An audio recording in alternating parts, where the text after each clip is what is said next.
नमस्कार, knocking-news.com में आपका स्वागत है। मैं हूं गिरिजेश वशिष्ठ। दिल्ली का विधानसभा चुनाव अब अपने पीक पर पहुंच गया है, या कहें कि ज़मीन पर आ गया है। और वो समय आ गया है, वो दौर आ गया है जब से अगर आप समीक्षक हैं या एनालिस्ट हैं, आप ग्राउंड पे देखकर अंदाज़ा लगाना शुरू कर सकते हैं कि कौन आगे है, कौन पीछे है और क्या परिस्थितियां ग्राउंड पे बन रही हैं। मैं ये नहीं बताऊंगा कि मेरी नज़र में कौन आगे होने वाला है, किसको कितनी सीटें मिलने वाली हैं, क्योंकि अभी मेरे ख्याल से अभी भी बहुत जल्दी है। लेकिन मैं कुछ ऐसी चीज़ें आपसे साझा करूंगा जो ग्राउंड पे भी दिख रही हैं, विमर्श में भी दिख रही हैं और पार्टियों के कॉन्फिडेंस, पार्टियों के चेहरे और पार्टियों के अंदाज में भी दिख रही हैं। आप शुरू करते हैं ग्राउंड पे, ज़मीन पे।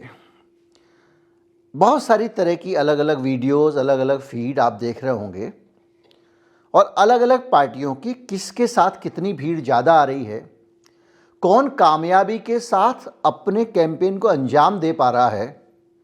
इसके ज़रिए आप आसानी से अंदाज़ा लगा सकते हैं कि कौन इस चुनाव में आगे जा रहा है और किसके साथ लोग ज़्यादा डेडिकेटेड तरीके से आ रहे हैं, यानी लोग किसको ज़्यादा पसंद कर रहे हैं। ये ठीक उस तरह से है कि कौन सी पिक्चर ज़्यादा चल रही है टाइप का। अभी जो सीन दिख रहा है दिल्ली में, उसके हिसाब से ये भीड़ जो है, इसको अगर देखना है, मैं फिर बताऊंगा किसकी ज़्यादा तो गड़बड़ हो जाएगा, तो आपको वो देखना पड़ेगा कि पिछले 6 महीने से दिल्ली में ग्राउंड पे कौन काम कर रहा था, कौन आदमी था, कौन सी पार्टी थी जो एक एक आदमी को जाकर बता रही थी कि बॉस ये कारण है, जिसकी वजह से हम शायद वो नहीं कर पाए जो आप चाहते थे। कुछ लोग बाद में, अब घर घर अभियान शुरू करा है दूसरी पार्टियों ने, लेकिन कोई दूसरी पार्टी, एक ऐसी पार्टी जो 3 महीना पहले से ग्राउंड पे काम कर रही थी, अगर आप अब भीड़ देखेंगे, उसी पार्टी के कैंपेन में आप ज़्यादा देखेंगे जो 3 महीने पहले से इस पे काम कर रही थी। दूसरी चीज़, जो भीड़ भी हो रही है उसमें भी लोग एक चीज़ और ढूंढ रहे हैं। वो चीज़ ये ढूंढ रहे हैं कि भैया वो किसका भाषण सुनने जा रहे हैं, किसका ज्ञान सुनने जा रहे हैं और सामने कौन सा नेता है जिसका उन्हें दर्शन करना है। मतलब पार्टी का एक कोई चेहरा सामने हो। क्या प्रवेश वर्मा का वो आकार प्रकार है, वो कद है जिसका भाषण सुनने लोग जाएंगे? क्या विधूड़ी का है, या जो सचदेवा साहब हैं बीजेपी के अध्यक्ष, बहुत सारे लोग तो चेहरा भी नहीं पहचानते उनका सुनने जाएंगे? या योगी आदित्यनाथ का सुनने जाएंगे? योगी आदित्यनाथ दिल्ली में कैंपेन करने आ रहे हैं, तो वो क्या कहेंगे, वो क्या कह रहे हैं? योगी यही तो कहेंगे ना कि भाई बटोगे तो कटोगे, इस टाइप की बातें। लेकिन इस चीज़ के लिए क्या ये चीज़ अभी दिल्ली में उस कमी को पूरा करती है कि आपके पास कुछ चीफ मिनिस्टर का फेस नहीं है? पहले एक बार किरण बेदी का रखा था, क्या हुआ? दूसरा, बटोगे तो कटोगे कह के जो ध्रुवीकरण करने की बात है वो अधिकतम 1-2 हो चुका है। और दूसरा, अरविंद केजरीवाल की पार्टी ऐसी पार्टी नहीं है जिसको लेकर वो खुद भी बजरंगबली करने निकल पड़ती है। हनुमान जी के मंदिर में जाके सबसे पहले पुजारियों का फॉर्म भरवा, ये कर वो कर किया उन्होंने। तो आप उसके बारे में ये भी नहीं कह सकते कि ये जीत जाएगी तो पाकिस्तान में पटाखे चलेंगे, या रमज़ान में ये बिजली ज़्यादा देता है, दिवाली पे काट देता है। ऐसी कोई बात नहीं कर सकते आप, क्योंकि केजरीवाल ने वो बैलेंस भी मेंटेन किया हुआ है। तो ये जो फैक्टर है योगी वाला, ये भी काम नहीं कर रहे। तो दिक्कत ये आ रही है। अच्छा, मोदी जी हर चुनाव में आगे आगे रहते हैं, सबसे ज़्यादा टूट के चुनाव प्रचार करना, कई रैलियां करना, लेकिन गली मोहल्ले में जाके मोदी जी भी नहीं जा सकते। और मोदी जी इस बार नहीं आ रहे हैं मोदी जी का बहुत कम आना ये बता रहा है कि क्या हालत इस वक्त उनको अपनी पार्टी की संभावना लग रही, क्योंकि अब आप देखते होंगे कि बहुत सारे मौक़ों पे जब पार्टी की श्योर शॉट जीत की संभावना है तब तो मोदी जी का चेहरा आगे करती है, वरना नड्डा जी वड्डा जी को आगे कर देती है। अमित शाह भी अपना चेहरा आगे नहीं करते हैं। पिछले चुनाव में अमित शाह गली गली मोहल्ले मोहल्ले जाके पर्चे बांट रहे थे, इस बार वो भी शांत बैठे हैं। कोई फैक्टर कहीं ना कहीं ऐसा नहीं है जिसके कारण भारतीय जनता पार्टी जो रैलियां हो रही हैं वहां पर भीड़ को जुटाने का जो कार्यक्रम है उसको कर पाए। आपके नेता, फुटकर नेता बहुत सारे आते हैं, उनकी मीटिंग्स होती हैं, लेकिन वो जो एक मैग्नेट वाला असर होता है, एक चुंबक होती है जिसको लोग देख के आपके पास आना चाहते हैं, उसका अभाव दिख रहा है। तो इस सिचुएशन को अगर आप ग्राउंड रियलिटी को इसको देखें तो इसके हिसाब से आपको लगेगा कि कहीं ना कहीं एक पार्टी जो अभी सत्ता में है उसको उखाड़ने में या उसको बदनाम करने में या उसके प्रति नफरत खड़ी करने में भारतीय जनता पार्टी नाकाम रही है। अब नफरत खड़ी करने, बदनाम करने जैसे शब्दों का मैं इस्तेमाल करूंगा तो आपके मन में आएगा कि भैया ये तो इन तो पहले से धारण करके बैठे हैं कि बीजेपी को ऐसे बोलना है। नहीं, आप याद कीजिए, गुजरात के ज़माने से याद कीजिए, गुजरात चुनाव से सबसे पहला चुनाव मोदी जी ने क्या कह के लड़ा? बिल्डर माफिया के खिलाफ, फिर मुसलमानों के खिलाफ, फिर महाराष्ट्र में करप्शन का मामला, आपका जब विधानसभा लड़ा बिहार में नीतीश के खिलाफ कि भैया पाकिस्तान में पटाखे जलेंगे, ममता बनर्जी को किस तरह से घेरा करप्शन और तमाम सारे मामलों में, उसका उनका जो भतीजा है उसको लेकर, तो ये मायावती को किस तरह से टारगेट किया, अखिलेश यादव को कैसे किया। बीजेपी का एक तरीका है, वो क्या करती है, किसी एक नेता को भ्रष्टाचार में बुरी तरह से घेर देती है और इतना शोर करती है, इतना शोर करती है कि वो जीत जाती है। दिल्ली में भी उसने एक कोशिश की, जो शीश महल कांड है उसको लेकर, लेकिन चारा घोटाले में लालू को घेर लेना और केजरीवाल को शीश महल में घेरना, इसमें एक तकनीकी अंतर है। और ये तकनीकी अंतर वैसा ही है जैसा कि नरेंद्र मोदी को राफेल घोटाले में घेर लेना और लालू यादव को घेर लेना, या अडानी के मामले में मोदी को घेर लेना। अब आप कहें बड़ी मैंने खिचड़ी वाली बात कर दी है, नहीं। आज नरेंद्र मोदी के ऊपर अगर कोई आरोप लगाता है कि ये इन्होंने राफेल में रिश्वत ली है, तो ना तो कोई कह सकता है कि सीधे मोदी ने अपने घर में पैसे रखे हैं, ये उसकी साख है, और वो भी कह सकता है मैं भी चौकीदार, ये कैंपेन भी चला सकता है। और ना कोई ये कह सकता कि अडानी से लेके पैसे इसमें घर में रखे हैं, अडानी की कंपनी में 20,000 करोड़ रुपए किसके हैं, वगैरह वगैरह सारी बातें हो रही हैं। विधानसभा में चौथी पास राजा की बात भी हो जाती है। केजरीवाल कह देता है कि वो कंपनी मोदी जी की कंपनी है, लेकिन फिर भी मोदी जी के चुनाव में उतना असर पड़ता है, फर्क पड़ता है, लेकिन नहीं पड़ता। अरविंद केजरीवाल के ऊपर भी जो आरोप लग रहे हैं, शराब घोटाले और दूसरे, इन आरोपों में आप व्यक्तिगत तौर पे अरविंद केजरीवाल ने पैसा खाया ये समझाने में कामयाब नहीं हुए हो। शीश महल के मामले में भाई ठीक है, बहुत लग्जरी बना लिया उसने, अपना एक बहुत लग्जरी मुख्यमंत्री निवास बना लिया, यही तो किया। तो आप जाके देखो प्रगति मैदान में G20 के नाम पे कितना भव्य एक ऑडिटोरियम बना दिया, वो कौन सा मंडपम है। तो ऐसे तो मोदी जी ने अपना जो है कितना अच्छा अपना घर बना लिया। ये तो कोई चीज़ जो है इसको लेकर लोग ये नहीं मानते कि इसने बहुत ठीक है भाई, उसने अपना घर बहुत अच्छा बना लिया मुख्यमंत्री का, उसमें बहुत अच्छे अच्छे पर्दे लगा लिए, 1 करोड़ के पर्दे की बात कर रहे हो, ये कर रहे हो, जो भी कर रहे हो, अगर ये भी है तो क्या हो गया यार, वो तो मुख्यमंत्री है। ये सब बात लोग करते हैं। आप कहते हो बड़ा ईमानदार बन के आया था, लेकिन ये कर रहा है, लोग हजम कर लेते हैं, कोई बात नहीं। लोगों को फ़र्क दिल्ली में इससे नहीं पड़ता है, तो ये भी दांव नहीं चल रहा है, कास्ट का चलना नहीं।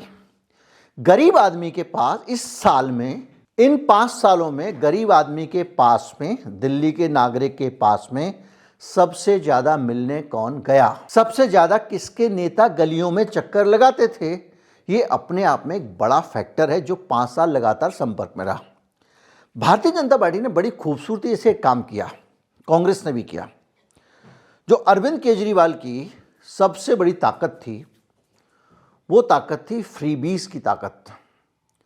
जो सुविधा अरविंद केजरीवाल दे रहा है, बच्चों को बढ़िया शिक्षा मुफ्त में देना, जो सुविधा अरविंद केजरीवाल दे रहा है फ्री का अनकंडीशनल इलाज, ये नहीं गरीबी की रेखा के नीचे ऊपर इसका कार्ड बनेगा उसका नहीं बनेगा, नहीं, जो भी जाओ प्राइवेट अस्पताल में भी इलाज दे रहा है। ये अपने आप में बड़ी बात है। मोहल्ला क्लिनिक, मिनिमम वेजेस बढ़ा दिए कर्मचारियों के, अनगिनत फ्री की बस, इतनी सारी सुविधाएं उसने लोगों को दी हैं कि इस दांव को काटना तो था। तो भारतीय जनता पार्टी ने क्या किया कि इन सुविधाओं के नाम पे इतना ज़्यादा तोहफे फेंक दिए, ये भी देंगे वो भी देंगे फला भी देंगे ढिमका भी देंगे, परवेश वर्मा रोड भी बांट रहा है, जूते चप्पल भी बांट रहा है। तो उससे क्या हुआ, एक शोर खड़ा हुआ। इस शोर में कहीं ना कहीं ये बैलेंस आउट करने की कोशिश कर रही है बीजेपी कि भाई कोई भी जीत जाए, देंगे तो हमको सब, क्योंकि दीदी योजना करके कांग्रेस पार्टी ने भी कह दिया। तो ये जो एक बज हुआ है, इसमें एक न्यूट्रलाइज करने की कोशिश की है कि केजरीवाल जो कुछ कहता है कि हम देंगे देंगे, ये क्या देंगे, देंगे तो कोई भी आएगा तो दे देगा, ये समझाने की कोशिश कर रहे हैं। अब इसमें एक ट्रस्ट फैक्टर है कि भाई ट्रैक रिकॉर्ड किसका अच्छा है, किसने दिया नहीं दिया, वो केजरीवाल उसको लेके बार बार प्रचार कर रहे हैं कि भैया ये तो 500 रुपये का सिलेंडर 4 राज्यों में बोल चुके हैं मोदी जी, अभी तक किसी को नहीं दिया, तो आपको क्यों देंगे, ये सब चल रहा है। लेकिन यहाँ पर एक शोर पैदा करने की उन्होंने कोशिश की है। अब सबसे इम्पॉर्टेंट पार्ट आता है, और वो पार्ट ये है मीडिया मैनेजमेंट। हम मानते हैं कि मोदी जी का गोदी मीडिया है, मोदी जी का तमाम सारी चीज़ें हैं, लेकिन उसके बावजूद जिस दिन से चुनाव में आम आदमी पार्टी उतरी है, हर दिन का एजेंडा अरविंद केजरीवाल तय करता है। हर रोज़ नया टॉपिक लेके आना, हर रोज़ नया मसला लेके आना और भारतीय जनता पार्टी को उसमें उलझा देना। हर रोज़ एक प्रेस कॉन्फ्रेंस हो रही है और अरविंद केजरीवाल के हर प्रेस कॉन्फ्रेंस पे, हर बयान पे नेशनल टीवी बहस कर रहा है, हर चैनल बहस कर रहा है। पूरा एजेंडा ये सब हम देख रहे हैं, उसके आसपास घूम रहा है।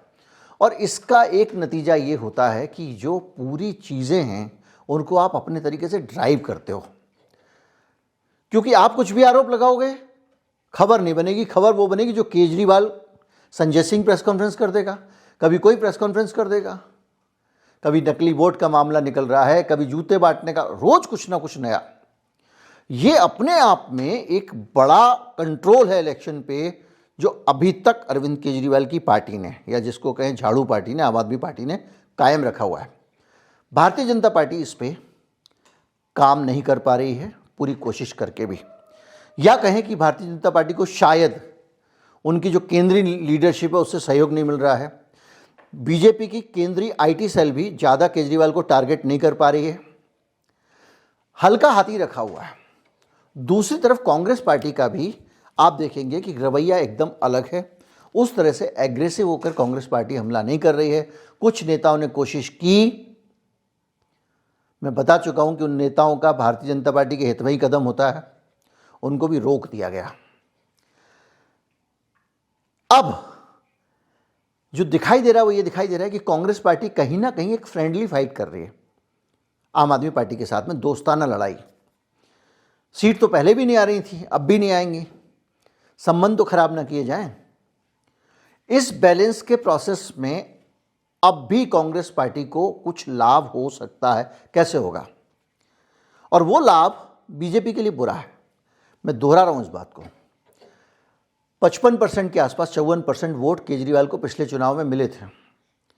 अगर वो 3-4% कम होते भी हैं तो 38% वाली भारतीय जनता पार्टी में जुड़ते हैं तो वो पार्टी 10-15 सीटें बना लेगी, 20 सीटें बना लेगी दिल्ली में। 70 विधानसभा में 20-22 सीटें अगर बीजेपी की आ गई तो वो नरक कर देगी। तो कांग्रेस पार्टी की मौजूदगी इस काम में मदद करेगी कि केजरीवाल के अगर वोट कटेंगे 54 से 50% होते हैं तो वो वोट कांग्रेस पार्टी के पास जाएंगे, क्योंकि कैंपेन की पूरी धारा केजरीवाल के विरोध की धारा है, पहली चीज।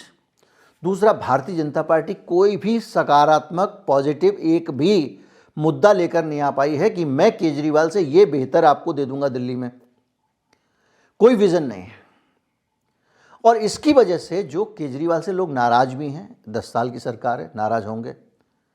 मोदी जी जैसा आदमी 10 साल की सरकार के बाद बनारस में क्या हालत हो गई थी सोचिए, अगर इतना अमला ना लगा होता तो शायद चुनाव हार जाते हैं।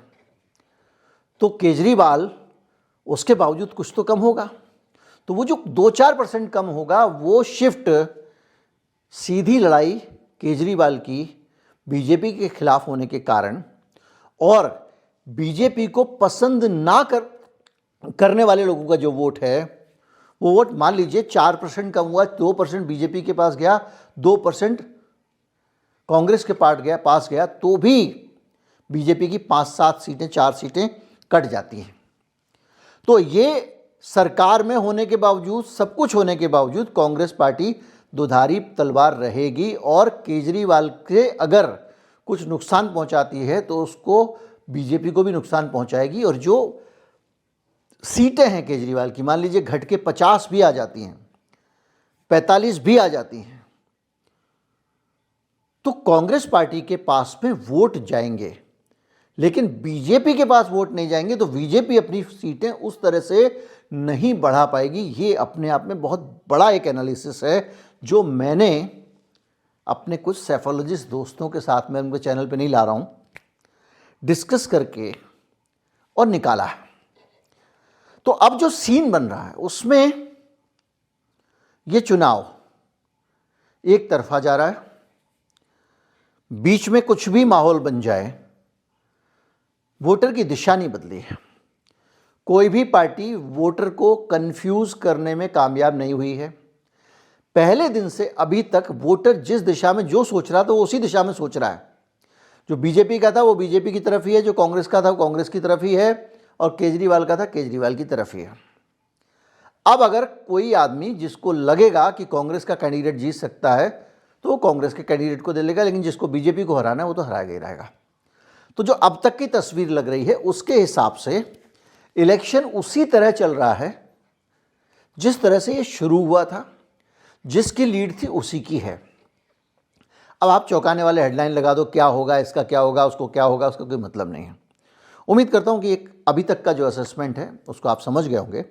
और जहाँ से मैंने शुरू किया, आप कुछ नहीं करिए, 2-4 इलाकों की भीड़ के बारे में पता कर लीजिए, आपको पता लग जाएगा कि किस दिशा में चुनाव जा रहा है।